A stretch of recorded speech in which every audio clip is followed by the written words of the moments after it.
Early Earth's atmosphere was inhospitable to life until phytoplankton were able to put oxygen into the atmosphere. Some of the only evidence they left behind? Rust in rocks. Hi, today we're going to look at some of the earliest forms of life on Earth. So, if we went way down into southern Alberta into Waterton Lakes National Park, we would see an ancient outcropping of sedimentary rock, which is rock that has been formed from many layers of pre existing rock or organic material. So, we can see horizontal stripes, or in this case, they're at a slight angle because of how they've been raised up from underneath the earth. And the stripes are of different ages. So, we can see layers and layers of sediments compressed into solid rock. And the properties in sedimentary rock allow for fossils to be preserved in each strata or layer. And this provides information about what type of environment existed when they were deposited.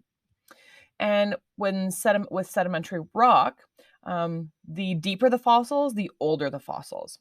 And the farther down into the strata or the layered bands we go, the older fossils we will get. So, sedimentary rock formations in the Rocky Mountains indicate that several large rivers deposited sand, clay, and silt into the ocean. So, we have these different layers of sediments that have been deposited, and in the Rocky Mountains, we have lots of aquatic fossils, so aquatic life fossils. And currently, there is a sandwich of sedimentary rock that is 11 kilometers thick in the Rocky Mountains. This is quite deep. So it's 11 kilometers of sediment that had been compressed into rock containing fossils. When we're looking at the very earliest forms of life on Earth, some scientists think that a single celled organisms were the earliest life forms on Earth about 3.8 million years ago. And this would be archaea bacteria, which were able to live in water temperatures at 150 degrees Celsius.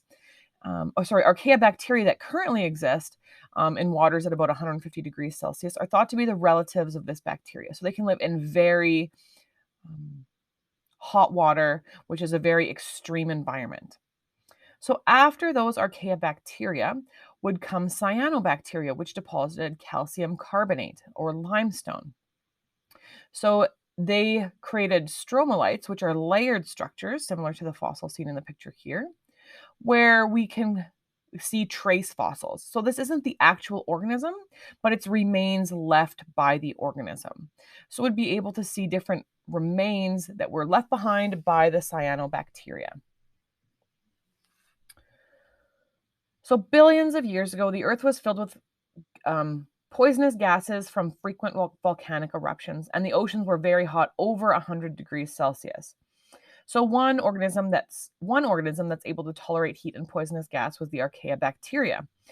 They were first found by scientists in the boiling waters of a hot spring in Yellowstone National Park, but we also see them in deep sea thermal vents that release intense volcanic heat and hydrogen sulfide gas.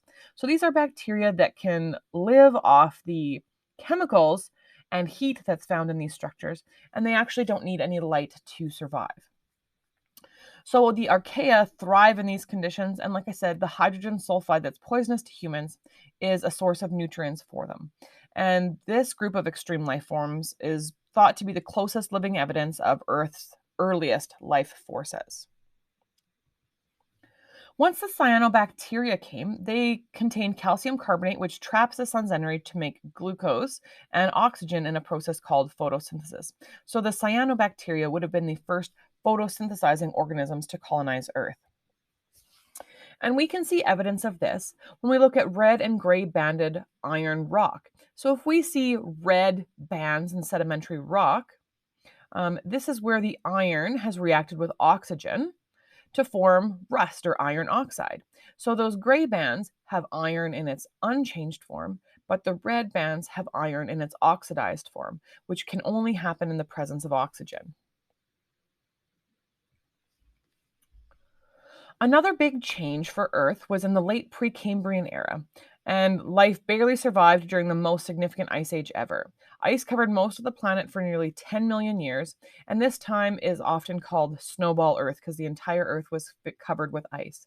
Some scientists believe that the stresses placed on organisms as a result of the changes in their habitat and the thaw that followed may have resulted in an explosion of species that led to the first complex creatures. So they were stressed for so long that when the thaw followed, they took all advantage of the biotic potential to reproduce and evolve, that we have some of the first complex creatures on the planet. I hope you guys enjoyed. See you next time.